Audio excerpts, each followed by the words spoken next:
नमस्कार, आप देख रहे हैं लाइव हिंदुस्तान। इस वक्त की बड़ी खबर, भारत और पाकिस्तान के बीच चल रहे तनाव के चलते हाल ही में जो सीज फायर हुआ था उस पर एक बार फिर से सवालिया निशान खड़ा हो गया है।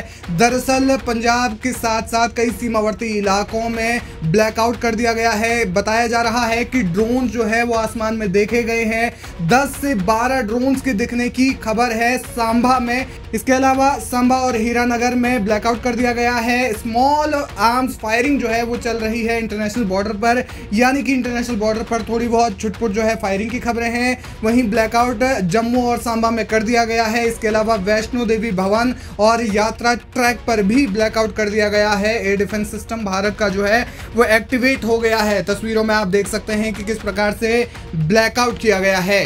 आपको बता दें कि अमृतसर एयरपोर्ट पर 9:10 पर लैंड होने वाली इंडिगो फ्लाइट को भी दिल्ली लौटा दिया गया है। अमृतसर एयरपोर्ट पर उसे लैंड नहीं होने दिया गया है।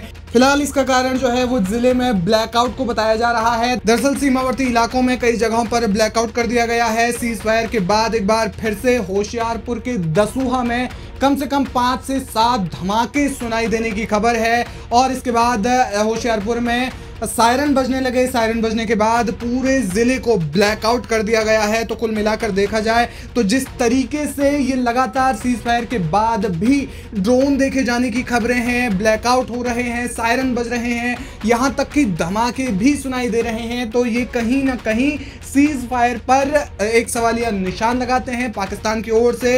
ये जो जिस तरीके की ये जो घटनाएं हो रही हैं, क्योंकि ड्रोन की जो घटनाएं हैं, ड्रोन जब आसमान में देखे जाते हैं तो जाहिर है कि वो सीमा के उस पार से भेजे गए होंगे। जालंधर में कई जगहों पर ड्रोन एक्टिविटी देखे जाने की खबर है। और इसके अलावा एहतियात के तौर पर आंशिक ब्लैकआउट भी वहां पर कर दिया गया है।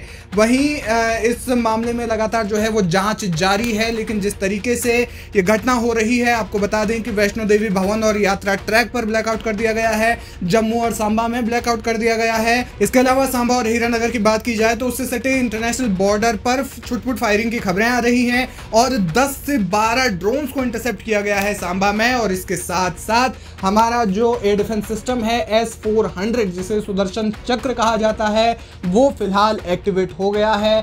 लगातार जिस तरीके से ये घटनाएं हो रही हैं उससे कहीं ना कहीं एक बहुत बड़ा सवालिया निशान है। बहुत सारे जो है वो सवाल उठ रहे हैं और देखने वाली बात ये होगी कि रात में इसको लेकर के क्या कुछ होता है। क्या इंटरनेशनल बॉर्डर पर एक बार फिर से क्रॉस फायरिंग देखने को मिलेगी, या फिर ड्रोन हमले जो सामने की ओर से हो रहे हैं, पाकिस्तान की ओर से हो रहे हैं, उनको देखा जाएगा। जिस तरीके से 10 से 12 ड्रोन्स को देखने की खबरें हैं, उसको लेकर के अब क्या कुछ होता है और सरकार जो है वो क्या एडवाइजरी जारी करती है, ये देखना बेहद अहम होगा।